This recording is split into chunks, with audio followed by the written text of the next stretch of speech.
Good day, guys. I want to share you a story on how I did my friend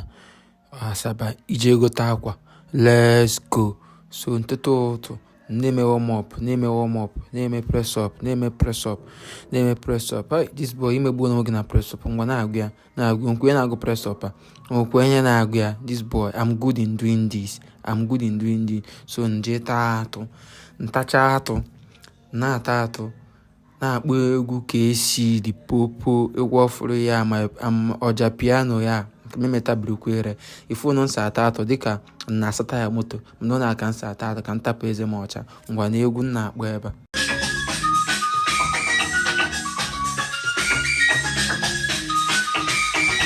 atachago m atụ ngwa nsa arụ onye na-ekwedizi nwoke ma isi m yaga atọzi m ụtọ ịta ngwazi mụ ha ejezie kawaza Asaba na ebe anyị nọ na Asaba hey ị na-afụ mmiri Asaba hai the river Niger o hai maka ndị na-eje na Asaba ya aka na-akpọ river Niger nsị ka ntọ na iru m ka ụwa fugodi iru m mfe iru m na ọyị nwoke a na-azụ machine ihe ọ na-eme anya ka e nwere goof mana ọ daghị nkwa goof so na-eme anya m na na-emecha anya m na-emepe anya maka na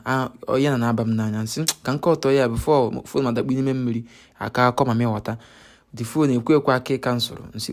ọkwekwa aka ebuchina nsị oke anyị batazie n'ime Asaba n'ezie n'ime Asaba ebe anyị batara anyị na-akpọ ọwa ọdịzi nnọọ ka nọ convoy ifu ka convoy da bifo anyị na-akpọ ọwa machine a na-akpọrọ ọwa ya ọwa hey machine a dị very good a na-akpọ ọbụna machine na-enwe AC nke a kwesị inwe AC ọkọ na piu ngwanyezie ebe a na-achọ ịba ebe akịta anyị na-achọ ịba nnukwu mmiri dị ebe a so nsị biko fọkit ka mụ na onwe m kọt godi vidio bifo ihe ọmala ekwu ghọta n'oge tere m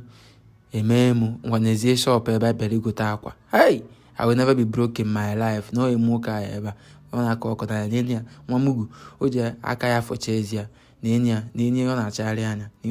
anya ọ ya nwoke wee batazie n'ime shop. Thanks for watching, guys. Onwe ihe mụtara n'ihe mme